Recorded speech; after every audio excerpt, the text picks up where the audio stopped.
इस बुलेटिन को पेश कर रहे हैं Sabiha designer and boutique, top collection और अलहेरा ट्यूटोरियल्स। बिहार सरकार ने 4 जनवरी से पूरे प्रदेश में स्कूल, कॉलेज, हॉस्टल और कोचिंग संस्थान खोलने का फैसला किया है। लेकिन मार्च के बाद से बंद पड़े इन सारे इंस्टीट्यूशंस को खोलना क्या इतना आसान होगा?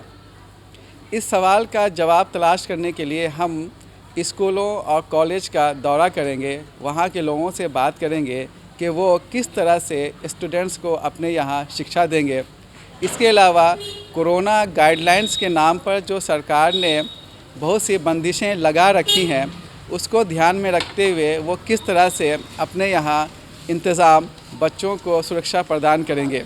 पार्ट 3 जो है सीनियर जो बच्चे हैं पहले उनको 4 से बुलाया जाएगा, तो फिर 18 जनवरी से फिर और उससे छोटे लेवल के जो बच्चे हैं या पार्ट 2 है पार्ट 1 के जो बच्चे हैं उनको फिर जो है ना बुलाने का ये गाइडलाइन गवर्नमेंट की ओर से आया है।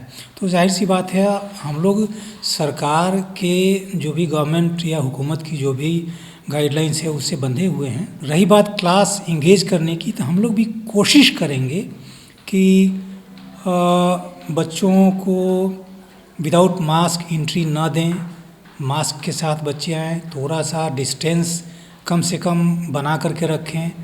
और जहाँ पे जिस डिपार्टमेंट में मुझे लगता है कि ज़्यादा स्टूडेंट्स हैं, 100 हैं, 100 से एबव हैं या 50 हैं, तो वहाँ पे वो गवर्नमेंट की ओर से या फिर हमारे वाइस चांसलर की ओर से जो भी गाइडलाइन आएगा कि भाई अल्टरनेट करके कि अगर 50 बच्चे हैं तो उसमें से 25 को आप एक दिन बुलाइए, 25 को नेक्स्ट डे बुलाइए, इस तरह करके जो है ना ऑफलाइन क्लासेज इंगेज करने का प्रोग्राम है। जब ऑफलाइन क्लासेस शुरू होंगे तो नेचुरली बच्चे आएंगे तो उनको लाइब्रेरी एक्सेस करने की भी इजाज़त मिलेगी और देनी पड़ेगी, क्योंकि जब बच्चे आएंगे तो उनको लाइब्रेरी से किताबें लेनी हैं या लाइब्रेरी में बैठ के मुताला करना है, पढ़ना है, लिखना है, तो वो भी जो है ना मुमकिन है कि वहाँ भी गाइडलाइन के हिसाब से वाइस चांसलर की तरफ से जो भी गाइडलाइन आएगा उसके हिसाब से लाइब्रेरी में भी वही सोशल डिस्टेंसिंग को बरकरार रखते हुए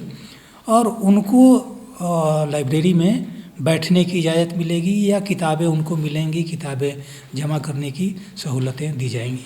देखिए, पहले तो हम लोग बहुत दिनों से इंतज़ार कर रहे थे कि इंस्टीट्यूशन शुरू हो। इसमें इंस्टीट्यूशन का भी लॉस था, स्टूडेंट्स का काफ़ी लॉस हो रहा था और सब घर पे हैं।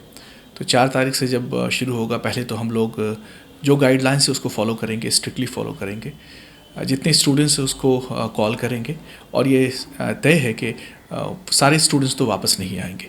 अभी बहुत वक्त लगेगा और इसे फिर से रिदम पकड़ने में एक समय लगेगा और मुझे लगता है कि पोस्ट कोरोना, अभी कोरोना बद के पोस्ट नहीं चल ही रहा है, सब कुछ बदल गया है और कोचिंग की दुनिया भी बदल गई है। मुझे नहीं लगता कि इतनी जल्दी स्टूडेंट्स वापस होंगे और ये परेशानी रहेगी। आप अंदाज़ा नहीं लगा सकते कि कहाँ से कहाँ पहुँच गए हैं लोग। जो लोग खुशहाल थे वो बदहाल हो गए हैं। आप समझें कि मकान मालिक को रेंट देना है, वो तो नहीं छोड़ेंगे, वर्डिक्ट भी आ गई, उन्हें देना है रेंट और एक हेवी रेंट होता है। इलेक्ट्रिसिटी का आपको देना है, स्टाफ आपके पास हैं उन्हें देना है। तो ये सब एक ऐसा बर्डन है कि कोचिंग की दुनिया सोच सोच के परेशान हो रही है कि आने वाले दिनों में क्या होगा। वो पढ़ाने पे ध्यान देंगे या फिर इनको मैनेज करने पे ध्यान देंगे, और यकीनन एक बड़ा बर्डन है। और कोचिंग एक बड़ा हब है, बल्कि जो कंट्रीब्यूशन है जीडीपी में, कोचिंग वर्ल्ड का भी एक बड़ा हाथ है, बड़ा कंट्रीब्यूशन है।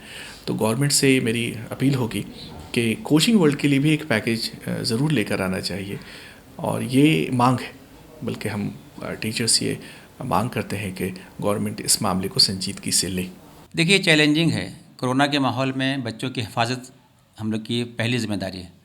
गवर्नमेंट के जो भी गाइडलाइन है, रूल्स हैं, उसको हम लोग फॉलो करेंगे, 100% फॉलो खुद करेंगे, टीचर से कराएंगे, बच्चों से कराएंगे, जितने स्टाफ से कराएंगे, और एक खुशगवार माहौल में, हेल्दी माहौल में बच्चों को पढ़ाएंगे। 50% बच्चों को कहा गया है कि बुलाने के लिए, 50% दूसरे दिन। इस तरह से जो भी रूल फॉलो करेंगे ताकि बच्चे की पढ़ाई होती रहे। ये अलग बात है कि पहले ही दिन से जो हमारा क्लास शुरू हुआ था, अप्रैल से ऑनलाइन शुरू हो गया, बच्चों का नुकसान नहीं हुआ है। लेकिन ऑनलाइन जो है ऑफलाइन का बदल नहीं है। जो बच्चे सीखते हैं ऑफलाइन में फिजिकली टीचर से मिलके, वो ऑनलाइन में नहीं हो सकता। लेकिन करना क्या था, अल्टरनेटिव यही था, इसलिए हम लोगों ने ऑनलाइन शुरू किया और रेगुलर पढ़ाई इस कोर्स के मुताबिक हो रही है, अटेंडेंस हो रहा है, बच्चों को प्राइज़ दे रहे हैं। उसके बाद एग्ज़ामिनेशन हुआ, ऑनलाइन एग्ज़ामिनेशन हुआ, फिर बच्चों को होमवर्क चेक किया जाता है, पेरेंट्स आके कॉपी जमा करते हैं, कॉपी चेक करके वापस करते हैं। मुस्तकिल इस तरह से काम हो रहा है कि गार्जियन को लग रहा है कि स्कूल खुला हुआ है। तो ये काम चल रहा है। हम लोगों ने रसूलुल्लाह सल्लल्लाहु अलैहि वसल्लम की सीरत क्विज़ भी कराया और भी डिबेट्स हुए, सब में बच्चों ने हिस्सा लिया, गार्जियंस को बुला के हमने प्राइज़ दिया। एक माहौल बना हुआ है, लेकिन वो बात जो खुशी, जो लहर, जो बच्चों से मिलना और टीचर्स का एक दूसरे से इंटरेक्शन हुआ, ये इंशाअल्लाह ताला आज शुरू हो जाएगा। हम इसका खैर मकदम करते हैं और इसकी तैयारी में लगे हुए हैं। लेकिन इसमें हम लोग का बड़ा नुकसान हुआ, प्राइवेट स्कूल किराए की बिल्डिंग, टीचर्स, ये एक बड़ा चैलेंजिंग रहा और हम लोग बहुत परेशान रहे और अभी तक परेशान हैं। देखिए, हमने 2 जनवरी का अल्टीमेटम दिया था अपनी 8 सूत्री मांगों को लेकर के, लेकिन उन्होंने स्कूल खोलने का जो ऑर्डर किया कि 4 जनवरी से स्कूल खुलेगी और बाकी 18 जनवरी से।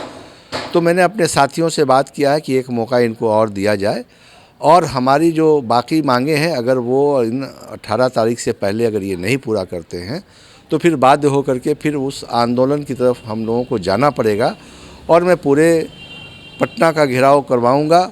लाखों हमारे स्कूल के टीचर जो बिहार में है, परेशान हैं, भूखे मर रहे हैं, वो सड़कों पे आ जाएंगे। जैसे दिल्ली को हिंदुस्तान के किसानों ने घेर रखा है, तो इसकी जिम्मेदारी सरकार की होगी, शिक्षा विभाग की होगी। चूँकि पढ़ाते हैं हम बच्चों को, इसलिए आंदोलन की तरफ हम लोग नहीं जा रहे थे। लेकिन अगर सरकार मजबूर करेगी तो फिर कलम का जो आंदोलन होगा वो बहुत सरकार के लिए नुकसानदेह आंदोलन होगा। फिर सरकार को सोचना पड़ जाएगा, पूरे बिहार और हिंदुस्तान और पूरे दुनिया के लोगों को पता चल जाएगा कि private school and children welfare association से जुड़े 2 लाख स्कूल के लोग इस मुहिम में जब शामिल हो जाएंगे तो सरकार के लिए परेशानियां बढ़ जाएंगी। हम उम्मीद करते हैं कि कोरोना की नई लहर फिर से बिहार में या इंडिया में शुरू नहीं होगी और जो 9 महीने से एजुकेशनल एक्टिविटीज़ बंद पड़ी हैं कॉलेजों में, स्कूलों में, वो फिर से शुरू होंगी, फिर से क्लासेस ऑर्गेनाइज होंगे, बच्चों के शोर गूंजेंगे। कैमरा पर्सन शीश अहमद के साथ मैं सैयद जावेद हसन, बिहार लोक संवाद .net, पटना।